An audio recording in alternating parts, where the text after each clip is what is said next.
In this pho restaurant simulator, we play as Brother Hai with the good boy in Hanoi, Vietnam. Start the first day with a simple menu.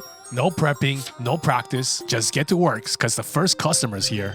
So Uncle's gonna place his order, and then you just follow the recipe and grab the ingredients with your bare hands, with the same hand that you pet your dog with, them into this empty bowl, and then fill it up with this questionable brown broth.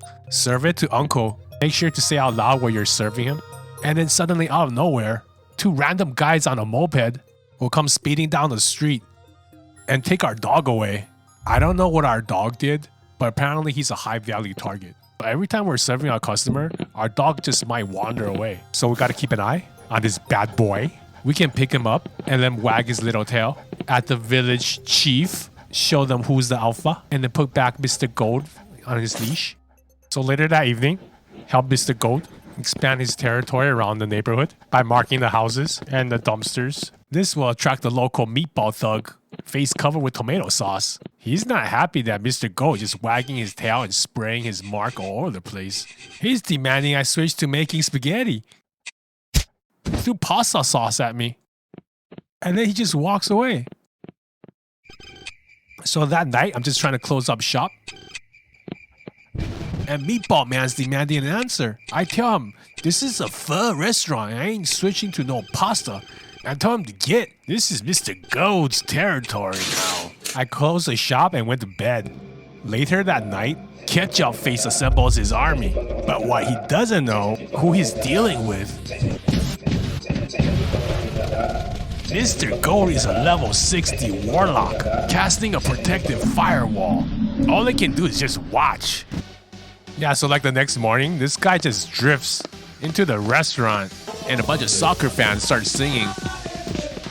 And one of them splits off and fuses with the player, who happens to be a Chad. So now we got a +10 in attracting baddies from the neighborhood. They just show up, sit down, and stare at the player all day long. This one just happened to be a sugar mommy. She's like, well, you can stop making pho and be my sugar baby. The player can exercise his handsome privilege, retire from a hard life of making noodles, and go live with mommy, or continue the war with Meatball Man. That night, we see the shadows of the Meatball Army making their moves.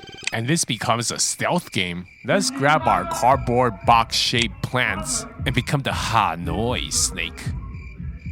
Make sure to stay hidden and don't get detected. Hey man, I just make pho all day. Don't expect much from me. So if we do manage to sneak past, we end up in front of this house and see what's going on inside. A bunch of guys just vibing under a pink light. Oh no, they could smell the pho on me. And then Meatball Man gets his henchmen to chase me down with their mopeds. So somehow I'm on a moped, and this becomes a racing game, where this is being down the Hanoi highway, and the player becomes Gambit and starts throwing cards at people. Just leave me alone, mon ami.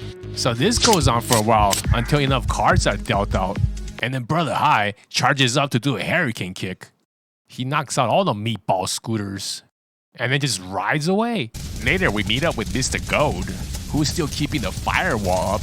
And he's the goodest good boy. There's a bunch of endings to explore. We'll wrap it up here, so thanks for watching.